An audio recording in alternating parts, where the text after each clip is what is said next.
அன்பிற்குரிய மாணவ செல்வங்களே, உங்கள் அனைவருக்கும் வணக்கம். பிணைப்பு ஆற்றல் பாண்ட் என்தால்பி, அதாவது பிணைப்பு ஆற்றல் என்றால் என்ன, பிணைப்பு ஆற்றலை நம்ம எப்படி கால்குலேட் பண்ணுறது, இந்த பிணைப்பு ஆற்றலில் இருந்து போட்டித் தேர்வுக்கு எத்தகைய வினாக்கள் இதுவரை கேட்கப்பட்டிருக்கு என்பதனை பற்றி காண்போம். பிணைப்பு ஆற்றல் bond energy or bond enthalpy is defined as the minimum amount of energy required to break 1 mole of a bond in molecules in their gaseous state. அதாவது gaseous state வாயு நிலையில் உள்ள 1 mole of ஒரு மோல் அளவுடைய பிணைப்பினை உடைப்பதற்கு தேவையான minimum amount of energy, அதைத்தான் நம்ம என்ன சொல்கிறோம் கேட்டினா பிணைப்பு ஆற்றல் அப்படின்னு சொல்கிறோம். அதை எந்த அலகால் குறிப்பிடுறோம் அப்படின்னா கிலோஜூல் பெர் மோல் அப்படிங்கிற அலகால் குறிப்பிடுறோம்.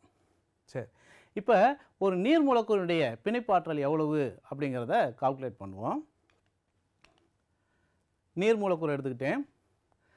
நீர் மூலக்கூறில் எத்தனை பிணைப்பு இருக்குது? 2 பிணைப்பு இருக்குது. ரெண்டுமே OH பிணைப்பு. இது ஒரு OH பிணைப்பு, இது ஒரு OH பிணைப்பு. இப்போ இந்த OH பிணைப்பை நம்ம என்ன செய்யணும் அப்படின்னு கேட்டால் பிரேக் பண்ணணும். ஃபஸ்ட்டு ஒரு OH பிணைப்பை பிரேக் பண்ணுவோம். அப்படி பிரேக் பண்ணும்போது H2O gives H ப்ளஸ்ஸாகவும் ப்ளஸ் OH மைனஸாகவும் பிரேக் ஆகும். அதாவது இப்போ இந்த ஹைட்ரஜனை பிரேக் பண்ணுவோம்னு வச்சுங்களேன், இது என்ன செஞ்சிடும் ப்ளஸ் ஆயிரும், இது என்ன செஞ்சிடும் OH மைனஸ் ஆயிரும். இது பிரேக் பண்ணுறதுக்கான ஆற்றல் எவ்வளவு அப்படின்னு பார்க்கும்போது 427 கிலோஜூல் பெர் மோல் அப்படின்னு. இப்போ பிரேக் பண்ணியாச்சு. அதுக்கு அடுத்து என்ன செய்யணும்? இந்த OH மைனஸை பிரேக் பண்ணணும். அதை பிரேக் பண்ணுறதுக்கு எவ்வளவு? 502 கிலோஜூல் பெர் மோல். இப்போ 2 OHையும் பிரேக் பண்ணுறதுக்கு வெவ்வேறு வகையான ஆற்றல் இருக்குது. அப்போ நீர் மூலக்கூறுடைய அந்த பிளவு ஆற்றல் எவ்வளவு அப்படின்னா bond dissociation energy equal to 502 + 427/2. அதாவது நம்ம என்ன செய்யணும் அப்படின்னு கேட்டால் அதனுடைய ஆவரேஜ் எனர்ஜியை கால்குலேட் பண்ணணும். அப்போ ஆவரேஜ் எனர்ஜி எவ்வளோ கிடைக்குது? 464.5 கிலோஜூல் பெர் மோல். அப்போ நீருடைய பிளவு ஆற்றல் கண்டுபிடிக்கணும் அப்படின்னு சொன்னோம்னா அதனுடைய ஆவரேஜ் எனர்ஜியாக என்ன செய்யணும்? கால்குலேட் பண்ணணும். Bond enthalpy. பாண்ட் என்தால்பி எப்பொழுதுமே பாண்ட் ஆர்டருக்கு நேர்விகிதத்தில் இருக்கும். அதாவது பிணைப்பு தரத்திற்கு பிணைப்பு ஆற்றல் என்ன செஞ்சுருக்கும்? நேர்விகிதத்தில் இருக்கும். பிணைப்பு தரம் அப்படின்னா உங்களுக்கு தெரியும், ஒரு அணுவுக்கும் மற்றொரு அணுவுக்கும் இடையில் உள்ள பிணைப்புகளின் எண்ணிக்கை. இதை எங்கே நீங்கள் கால்குலேட் பண்ணுவீங்க? மூலக்கூறு ஆர்பிட்டால் கொள்கையில் கால்குலேட் பண்ணுவீங்க. ஞாபகம் இருக்கா? சரி, இப்போ நம்ம பிணைப்பு தரம் எந்தெந்த மூலக்கூறுக்கு எவ்வளவு அப்படிங்கிறத பார்ப்போம். இப்போ ஹைட்ரஜன் எடுத்துக்கிட்டிங்கன்னா அதில் ஒரு பிணைப்பு தான் இருக்கும், அதனால் இதனுடைய பிணைப்பு தரம் 1. ஆக்சிஜன் எடுத்துக்கிட்டிங்கன்னா அதனுடைய பிணைப்பு தரம் 2.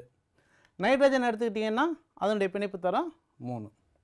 இப்போ பிணைப்பு தரத்திற்கு நேர்விகிதத்தில் இருக்கும். அப்போ பிணைப்பு தரம் அதிகரிக்க அதிகரிக்க பாண்ட் என்தால்பியும் அதிகரிக்கும் அப்படிங்கிறத நீங்கள் ஞாபகம் வச்சுக்கிறணும். அடுத்து bond enthalpy is directly proportional to strength of bond. அதாவது பிணைப்பினுடைய வலிமைக்கும் நேர்விகிதத்தில் இருக்கும். ஏற்கனவே தெரியும், பிணைப்பு தரம் அதிகரித்தாலே பிணைப்பினுடைய வலிமை அதிகரிக்கும். அப்போ என்ன செஞ்சுருக்கோம்? பிணைப்பினுடைய வலிமை அதிகரிக்கும் போது பாண்ட் என்தால்பியும் என்ன செய்யும் அப்படின்னு கேட்டால் உங்களுக்கு அதிகரிக்கும் அப்படிங்கிறத ஞாபகம் வச்சுக்கணும். ஸோ இப்போ நம்ம கார்பனில் பார்ப்போம். இப்போ கார்பன் சிங்கிள் பாண்ட் இருக்குது. அப்போ இதனுடைய ஸ்ட்ரென்த் எப்படி இருக்கும்?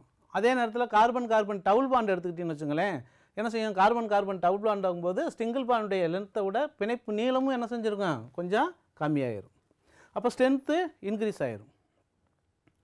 அதே மாதிரி கார்பன் ட்ரிபிள் பாண்ட் பார்த்தீங்கன்னா அதை விட பிணைப்பு நீளம் கம்மியாக இருக்கும். ஸோ ஸ்ட்ரென்த்து அதை விட இன்க்ரீஸ் ஆகும். அப்போ ஸ்ட்ரென்த்து இன்க்ரீஸ் ஆக பாண்ட் என்தால்பியும் என்ன செய்யும்? இன்க்ரீஸ் ஆகும். அப்போ வலிமை அதிகரித்தால் பாண்ட் என்தால்பி பிணைப்பு ஆற்றலும் என்ன செஞ்சுருக்கும்? அதிகமாக இருக்கும். அடுத்து bond enthalpy is inversely proportional to size of atom. அதாவது உருவளவு, நம்ம அணுக்களுடைய அந்த உருவளவுக்கு என்ன செஞ்சுருக்கோம் அப்படின்னா எதிர் விகிதத்தில் இருக்கும்.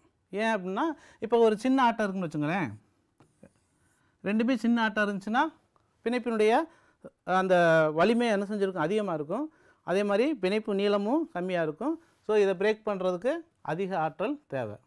சரிங்களா? அப்போ அதாவது சிறிய உருவளவாக இருந்தால் பிணைப்பு ஆற்றல், பிளவு ஆற்றல் அதிகமாக இருக்கும். அதே நேரத்தில் பெரிய உருவளவாக இருந்துச்சுன்னா ஈஸியாக என்ன செஞ்சிடலாம், பிரேக் பண்ணிடலாம். அப்போ அதிக உருவளவு இருக்கும்போது பிணைப்பாற்றல், பிளவு ஆற்றலும் என்ன செஞ்சுருக்கும், குறைவாக இருக்கும். அதாவது அணுவின் உருவளவுக்கு எதிர்விகிதத்தில் இருக்கும். இதில் நல்லா ஞாபகம் வச்சுக்கிட்டே அப்படின்னு சொன்னால் இந்த மாதிரி பிணைப்பாற்றல்களிலிருந்து வர்ற கேள்விக்கு நம்ம செய்யலாம், எளிதில் பதில் சொல்லிடலாம். இப்போ கேள்விக்கு போகலாமா? சரி. ஏஐஎம்எஸ்ஸில் 2001 ஒரு கொஸ்டின் கேட்டிருக்காங்க. என்னென்னு பாருங்கள். இந்த bond energies of F2 Cl2 Br2 I2 37 58 46 36. So வேல்யூவே கொடுத்துட்டாங்க. அப்போ வேல்யூ கொடுத்துட்டீங்கன்னா ஈஸியாகவே நீங்கள் கண்டுபிடிச்சிடலாம். இதில் வந்து பார்த்தீங்கன்னா எதுக்கு F2 Cl2 தான் 58. அப்போ Cl2 தான் சரியான ஆன்சர். ஈஸியாக என்ன செஞ்சிடலாம் அப்படின்னு கேட்டால் கண்டுபிடிச்சிடலாம். இருந்தாலும் நம்ம என்ன செய்வோம் அப்படின்னு கேட்டால் கொஞ்சம் பார்ப்போம். Bond enthalpy size of the ஆட்டத்துக்கு என்ன செஞ்சுருக்கோம், எதிர்விகிதத்தில் இருக்கும் அப்படின்னு பார்த்தோம். அப்போ ஆட்டத்துடைய அந்த சைஸ்களையும் என்ன செய்வோம் அப்படின்னு கேட்டோம் கொஞ்சம் பார்ப்போம். ஸோ பீரியாடிக் டேபிளில் அந்த பி பிளாக் எடுத்துக்கிட்டோம் அப்படின்னு சொன்னோம்னா, பீரியாடிக் டேபிளை பொறுத்தளவில் இடமிருந்து வளமாக செல்லும்போது அதனுடைய உருவளவு குறைஞ்சிக்கிட்டே போகுது. மேலேருந்து கீழே செல்லவும் என்ன செய்யுது, உருவளவு அதிகரிச்சுக்கிட்டே போகுது. அப்போ நம்ம இந்த ஹாலோஜன்ஸை தான் நம்ம இப்போ கம்பேர் பண்ணோம். Fluorine, chlorine, bromine, iodine. அப்போ சைஸ் ஆஃப் தி ஆட்டத்துக்கு எதிர்விகிதத்தில் இருக்குன்னு சொன்னோம். அப்போ சின்ன சைஸ், அப்போ ஃப்ளூரினுக்கு தானே இருக்கணும். ஆனால் வேல்யூவை பாருங்கள். ஃப்ளூரினுக்கு எவ்வளவு, 37. குளோரினுக்கு 58. ஏன் அப்படின்னு பார்க்கும்போது ஃப்ளூரின் வந்து உங்களுக்கு வந்து ஒரு சின்ன ஆட்டம். ரெண்டாவது ஃப்ளூரினுக்குள்ள எலக்ட்ரான் அடர்த்தி அதிகம். அப்போ எலக்ட்ரான் ரிப்பல்ஷன் என்ன செஞ்சுருக்கும், இங்கே இருக்கும். அதனால குளோரினுக்கு தான் என்ன செஞ்சுருக்கு, அதிக வேல்யூவாக இருக்குது. ஏன்னா இதில் வந்து 2Pயில் எலக்ட்ரான் இருக்கும். ஆனால் குளோரினில் பார்த்தீங்க அப்படின்னு சொன்னால் 3Pயில் என்ன செஞ்சுருக்கும், எலக்ட்ரான் இருக்கும். அதனால் குளோரினுக்கு பிணைப்பு ஆற்றல் அதிகமாக இருக்குது. அப்போ எதுக்கெல்லாம் வேல்யூ பாருங்கள், வேல்யூ கம்பேர் பண்ணுங்கள். எதுக்கு, ஃப்ளூரினுக்கு 37, அப்போ குளோரினுக்கு 58, அதுக்கப்புறம் புரோமினுக்கு 46, அயோடினுக்கு 36.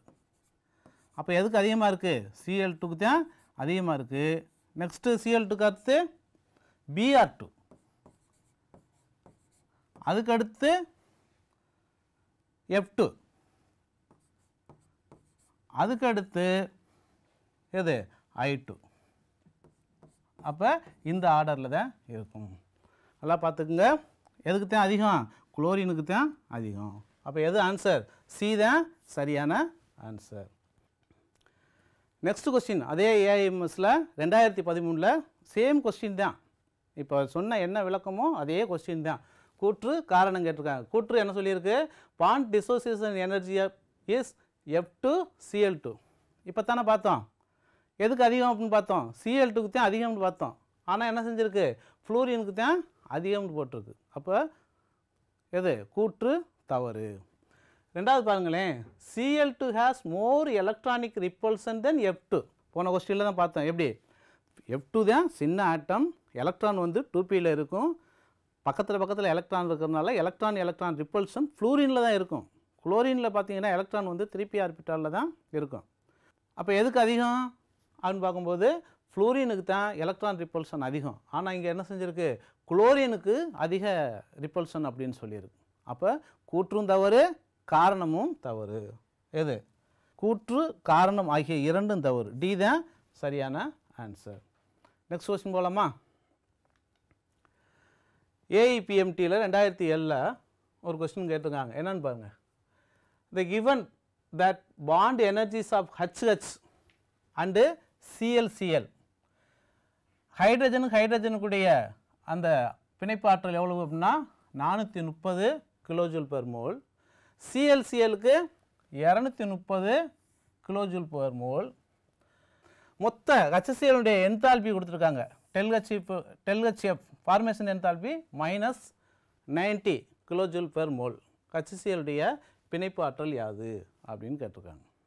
பார்க்கலாமா? இதுக்கு என்ன செய்யணும்? ஃபஸ்ட்டு ஈக்குவேஷன் எழுதணும். எப்படி? H2வும் Cl2வும் சேர்ந்து என்ன செய்யும்? HCl ஃபார்ம் ஆகும். தெரியும் இல்லையா உங்களுக்கு? So equation of H2 plus of Cl2 gives 1 mole of HCl. சரி, ஈக்குவேஷன் எழுதியாச்சு. அடுத்து டெல்ஹெச் கண்டுபிடிக்கணும் அப்படின்னா டெல்ஹெச் ஈக்குவல் டு இப்போ ரியாக்டன்டுடைய மொத்த என்தால்பி, அதாவது வினைபடுபொருளுடைய மொத்த என்தால்பியிலிருந்து வினை விளைபொருளுடைய மொத்த என்தால்பி எவ்வளவு அப்படிங்கிறத நம்ம கழித்து என்ன செய்யலாம் அப்படின்னு கேட்டால் கண்டுபிடிக்கணும். பாருங்கள், del H f equal to 1/2 bond energy of H2 plus 1/2 bond energy of ClCl gives bond energy of HCl. நம்மளுக்கு என்ன வேணும்? பாண்ட் எனர்ஜி ஆஃப் HCl வேணும். இது எவ்வளவு அப்படிங்கிறது தெரியும். எவ்வளவு? -90 ஈக்குவல் டு இது எவ்வளவு? 1/2 எவ்வளவு? 430 ப்ளஸ் 1/2 240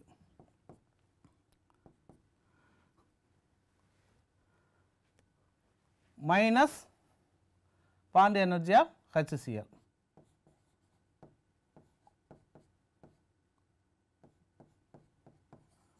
இப்போ பாண்ட் எனர்ஜி ஆஃப் HCl தான் நம்ம கண்டுபிடிக்கணும். அப்போ என்ன வச்சுக்கோ, இங்கே இந்த பக்கம் வச்சுக்கிறது bond energy of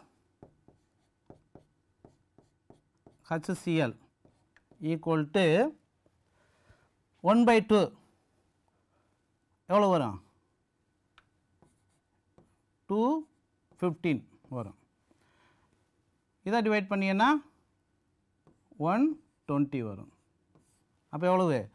215 plus 120 plus -90 அந்த பக்கம் போச்சுன்னா +90. டோட்டல் பண்ணால் எவ்வளோ வருது பாருங்கள், 425 வருது. அப்போ 425 கிலோஜூல் பெர் மோல் எங்கே இருக்குது?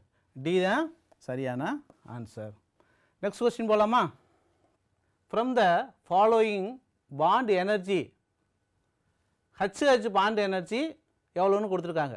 437.37 kilojoule. C double bond C bond energy கொடுத்துருக்காங்க.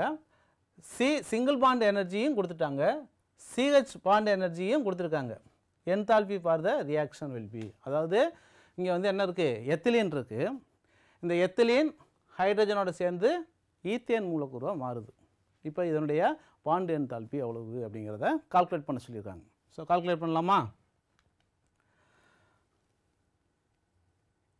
அதே ஃபார்முலா தான். என்ன formula? Reactant minus product. Reactant வினைபடுபொருளுடைய மொத்த என்தால்பி எவ்வளோன்னு பார்க்கணும்.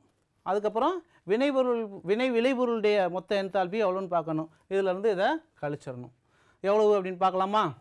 சரி, இப்போ வினை படுபொருளில் என்னென்ன இருக்குது அப்படின்னா, ஒன்று சிஹெச் பாண்ட் இருக்குது.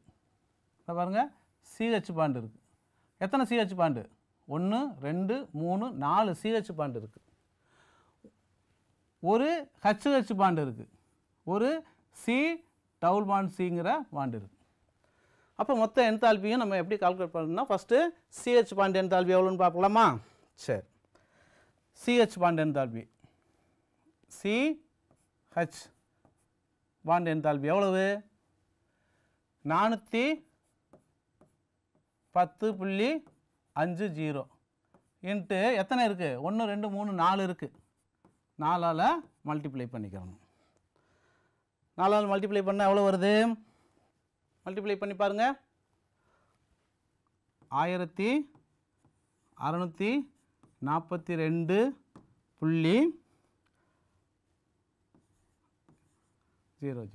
1642 கிலோஜூல் வருது. அடுத்து என்ன பார்ப்போம்?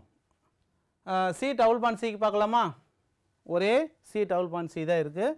சி டபுள் பாண்ட் சியுடைய பாண்ட் எனர்ஜி அப்படியே போட்டுக்கிற வேண்டியதான். ஒன்று தான் இருக்குது.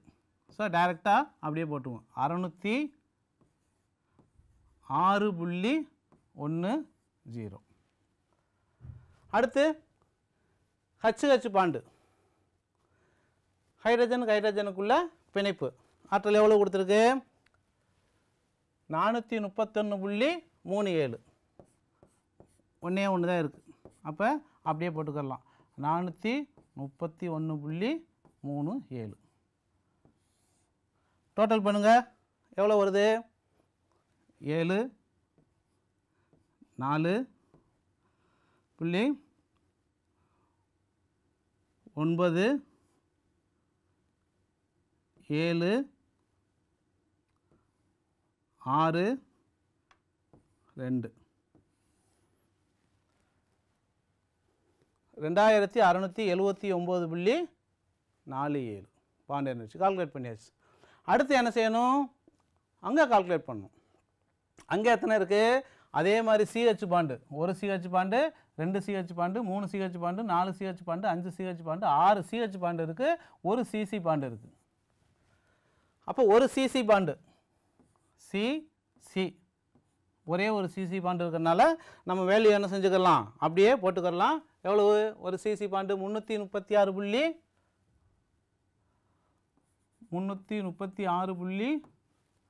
எவ்வளவு? 49. சரி, அடுத்து CH பாண்டு. CH பாண்டு எத்தனை இருக்கு? 6 CH பாண்டு. அப்போ ஒரு CH பாண்டுக்கு எவ்வளவு? 410.50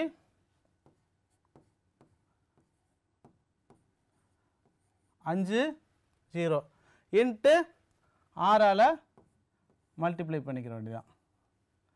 மல்டிப்ளை பண்ணால் எவ்வளோ வருது? 2463.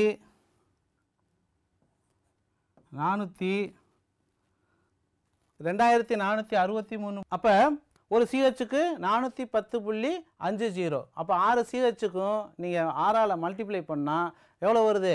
2463. அப்போ ரெண்டையும் டோட்டல் பண்ணுங்கள், எவ்வளோ கிடைக்குது? 2799.49 கிடைக்குது. இப்போ எதுலேருந்து எதை மைனஸ் பண்ணணும்? இப்போ 2679.47 மைனஸ் 2799.49 எவ்வளோ வருது? மைனஸ் 120.02. அப்போ பாண்ட் என்தால்பி என்னது? மைனஸ் 120.0. இதுதான் ஆன்சரு. டி தான் சரியான ஆன்சர். நெக்ஸ்ட் கொஸ்டின் போகலாமா? The correct sequence of bond enthalpy of CX bond. இதில் இந்த CX பாண்டினுடைய அந்த பாண்ட் என்தால்பி எவ்வளவு அப்படின்னு கேட்டிருக்கு. CX பிணைப்பு ஆற்றல் கண்டுபிடிக்கணும் அப்படின்னு சொன்னோம்னா அந்த பிணைப்பு லென்த்தை வச்சே நம்ம என்ன செஞ்சிடலாம், சொல்லிடலாம்.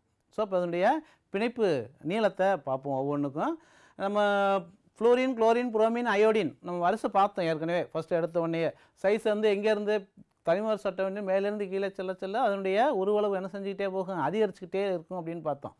அப்போ ஃப்ளோரினுக்கு தான் என்ன செஞ்சுருக்கும், சின்ன உருவளவு இருக்கணும். அயோடினுக்கு பெரிய உருவளவு இருக்கணும். ஸோ அதை வச்சு நம்ம என்ன செஞ்சிடலாம் அப்படின்னா ஆன்சர் சொல்லிடலாம். ஸோ ஒவ்வொருடைய அந்த பிணைப்பு நீளத்தை பாருங்கள். எதுக்கு பிணைப்பு நீளம் அதிகமாக இருக்குது? இதுக்கு தான் மெத்தில் அயோடைடு CH3ஐக்கு தான் பிணைப்பு நீளம் அதிகமாக இருக்குது. இதனுடைய பிணைப்பு நீளம் என்ன செஞ்சிருக்கு, கம்மியாக இருக்குது. ஸோ இதனுடைய சைஸை வச்சு பாருங்களேன். பாருங்கள், இதிலிருந்து இது வரைக்கும் பாருங்கள். இங்கே பாருங்கள், அதை விட அதிகமாக இருக்குது, இது அதை விட அதிகமாக இருக்குது, இதை விட அதிகமாக இருக்குது. அப்போ உருவளவு என்ன செஞ்சுக்கிட்டே இருக்குது, கூட்டிக்கிட்டே போகும்போது பிணைப்பு நீளமும் என்ன செஞ்சுக்கிட்டு இருக்குது, அதிகரிச்சுக்கிட்டு இருக்குது. சரியா? அப்போ எதுக்கு பிணைப்பாற்றல் அதிகமாக இருக்கும்? இதுக்கு தான் பிணைப்பாற்றல் அதிகமாக இருக்கும். இதுக்கு அதை விட கம்மியாகிக்கிட்டே போகும். அப்போ எது ஃபஸ்ட்டு CH3Fக்கு தான் என்ன செஞ்சுருக்கும், அதிகமாக இருக்கும். அப்போ CH3F, அதுக்கடுத்து CH3Cl, அதுக்கடுத்து CH3Br, அதுக்கப்புறம் CH3I. அப்போ எது ஆன்சரு?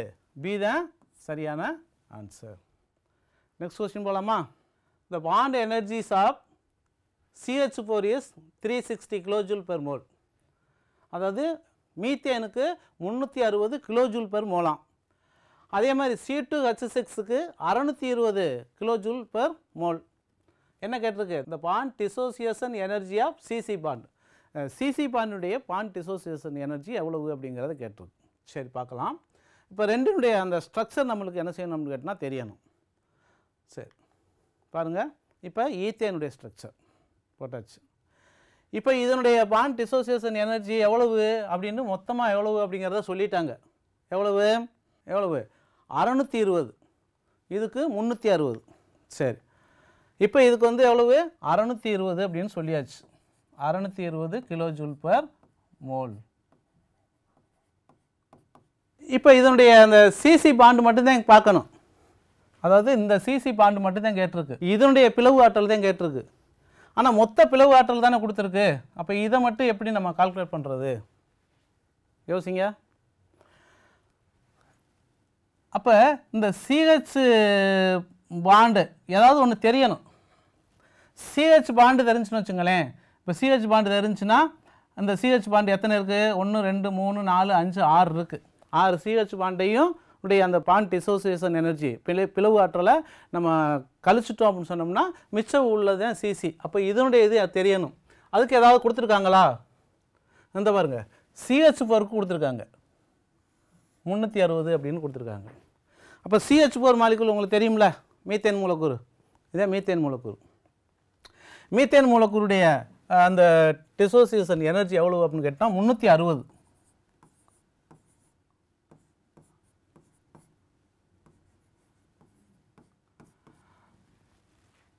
அப்போ மீத்தேனில் எத்தனை CH இருக்குது? 4 CH இருக்குது. அப்போ 4ஆல் டிவைட் பண்ணோம்னா ஒரு CHக்கு நம்மளுக்கு தெரிஞ்சு போயிடும். அப்போ டிவைடட் பை 4 எவ்வளவு? 90 கிலோஜூல் பெர் மோல் ஒரு CHக்கு.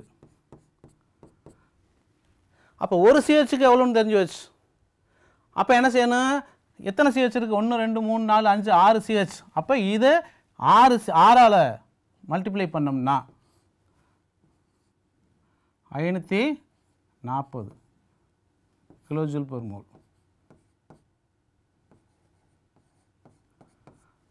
தெரிஞ்சு வச்சா? அப்போ 6 CHக்கு எவ்வளோன்னு தெரிஞ்சு வச்சு. அப்போ மொத்த 620 இருக்கு இல்லையா? 620லேருந்து இந்த 6 CHையும் கழிச்சிட்டோம் அப்படின்னு சொன்னோம்னா இந்த சிசியினுடைய பிளவு ஆற்றல் எவ்வளோ உண்டு நம்மளுக்கு தெரிஞ்சு போயிடும். கழிங்க, 620 540 கழிச்சா எவ்வளோ வருது? 80 வருது. அப்போ 80 கிலோஜூல் பெர் மோல். அப்போ எது சரியான ஆன்சரு? டி தான் சரியான ஆன்சர். இதுவரையும் நம்ம பிணைப்பாற்றல்னா என்ன, இந்த பிணைப்பாற்றலை எப்படி நம்ம கால்குலேட் பண்ணுறது, பிணைப்பாற்றல் அந்த பிளவு ஆற்றல் எதற்கு எதிர்வியத்தில் இருக்கும், எதற்கு நேர்வியத்தில் இருக்கும் அப்படிங்கிறத ஞாபகம் வச்சுக்கணும். அதாவது பாண்ட் ஆர்டருக்கும் ஸ்ட்ரென்த்துக்கும் நேர்வியத்தில் இருக்கும், சைஸ் ஆஃப் தி ஆட்டத்துக்கு எதிர்வியத்தில் இருக்கும் அப்படிங்கிறத ஞாபகம் வச்சுக்கிட்டிங்கன்னா இந்த மாதிரி வர்ற கேள்விகளை நீங்கள் உங்களால் எளிதில் என்ன செய்ய முடியும்? பதில் அளிக்க முடியும். நன்றி.